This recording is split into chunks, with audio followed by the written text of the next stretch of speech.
Hello friends, मेरा नाम मिहिल व्यास है and welcome to my YouTube channel tech writers. Friends, पिछले वीडियो के अंदर हमने फॉर ईच लूप के बारे में देखा था। आज हम लोग देखने वाले हैं फॉर इन लूप के बारे में।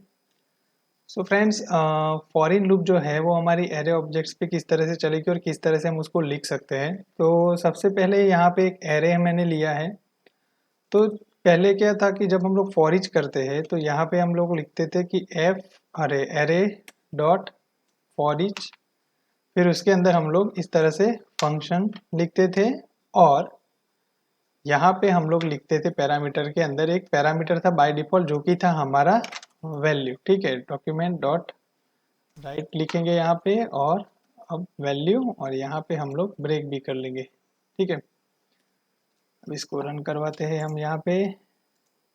तो देखिए फ्रेंड, इस तरह से एरे हमारा जो वैल्यूज था वो यहाँ पे प्रिंट होके आ रहा है, टेस्ट, डेमो और हेलो। ठीक है, अब फॉर इन में किस तरह से होगा, तो फॉर उसकी सिंटेक्स जो है वो कुछ इस तरह से चलेगी। वेरिएबल यहाँ पे की इन करके यहाँ पे हम लोग एरे का वेरिएबल पास करेंगे। ठीक है, अब यहाँ पे बाय डिफॉल्ट एक ही वेरिएबल था फॉर ईच के अंदर जो कि था हमारा वैल्यू। अगर आपको की चाहिए थी तो हमें सेकंड पैरामीटर यहाँ पे पास करना पड़ता था की के लिए, और अगर हम लोग की को प्रिंट करवाएंगे तो यहाँ पे हमको मिलेगा की का जो वैल्यू है वो, मतलब यहाँ पे अगर हम लोग जाएंगे तो यहाँ पे हम लोग को वो की मिलेगी। ठीक है, तो देख लेते हैं पहले। ये देखिए उसकी की मिली 0, ये इंडेक्स इसकी डेमो की और ये हेलो है उसकी मिल गई हमें। ठीक है, तो अब फॉरिन क्या करता है, यहाँ पे हमने फॉरिन लिखी है नीचे डॉक्यूमेंट डॉट राइट डॉक्यूमेंट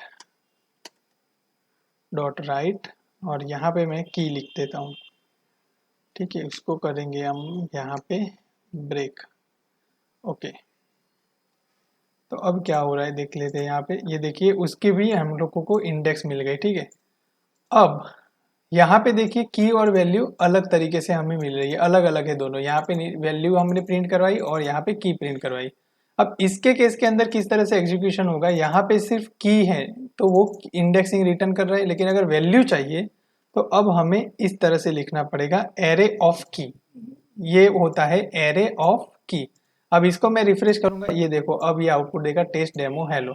मतलब आपकी जो ये लाइन है वो क्या करती है, वो इस तरह से प्रिंट होगी एरे ऑफ 0, एरे ऑफ 1 और एरे ऑफ 2, इस तरह से लूप में घूमेगी। तो ये जो कंडीशन है, ये जो फॉर लूप के अंदर जो सिंटेक्स है, कंडीशन नहीं लेकिन ये जो सिंटेक्स है वो क्या कहती है कि आपका जो एरे का वेरिएबल है या जो आपका ऑब्जेक्ट है उसके अंदर इन क्या है की। ये जो आप वेरिएबल डिक्लेयर कर रहे हो ना वो इनिशियलाइजेशन है आपका एरे या ऑब्जेक्ट के अंदर की कीज का। तो ये इनिशियलाइजेशन हुआ उस चीज का, और आपको जब फैच करवाना है तो आप इस तरह से कर सकते हो, ना कि आप इसको करने की जरूरत अब नहीं है। फॉर ईच को मत करो, इस केस के अंदर आप फॉरिन से भी आउटपुट ले सकते हो। ठीक है, अब मान लेते हैं यहाँ पे मेरे पास एक ऑब्जेक्ट का वेरिएबल है, यहाँ पे ऑब्जेक्ट पड़ा है, उसके अंदर नेम है, यहाँ पे मैं लिख देता हूँ कुछ भी टेस्ट। यहाँ पे एक सिटी करके मेरे पास पड़ा है, उसके अंदर मैं कुछ कुछ भी ले लेता हूँ, जैसे कि अहमदाबाद मैंने ले लिया। ठीक है, यहाँ पे मैं एज ले सकता हूँ, तो अगर एज है यहाँ पे 20 में लिख सकता हूँ। ठीक है, अब इसका भी मुझे फॉरिन में घुमाना है लूप, तो किस तरह से घुमाएंगे, तो वेरिएबल यहाँ पे, और ये जो वेरिएबल है जरूरी नहीं है कि मैं की लूँ, यहाँ पे मैं कुछ भी लिख सकता हूँ, ऑब्जेक्ट की इस तरह से भी लिख सकता हूँ या ऑब्जेक्ट ले लूँ इन फिर ऑब्जेक्ट, लेकिन यहाँ पे ऑब्जेक्ट ऑब्जेक्ट जो है वो कन्फ्लिक्ट होगा, तो हम यहाँ पे उसको सेपरेट करने के लिए लिखेंगे ऑब्जेक्ट की। ठीक है, और यहाँ पे मैं लिखूंगा डॉक्यूमेंट डॉट राइट। यहाँ पे सबसे पहले हम लोग प्रिंट करवाएंगे ऑब्जेक्ट की को। ठीक है, और यहाँ पे हम लोग करेंगे ब्रेक। अब यहाँ पे हम लोग रिफ्रेश करके देखते हैं कि क्या हो रहा है। ये देखो नेम, सिटी और एज हमें कीज मिल गई है।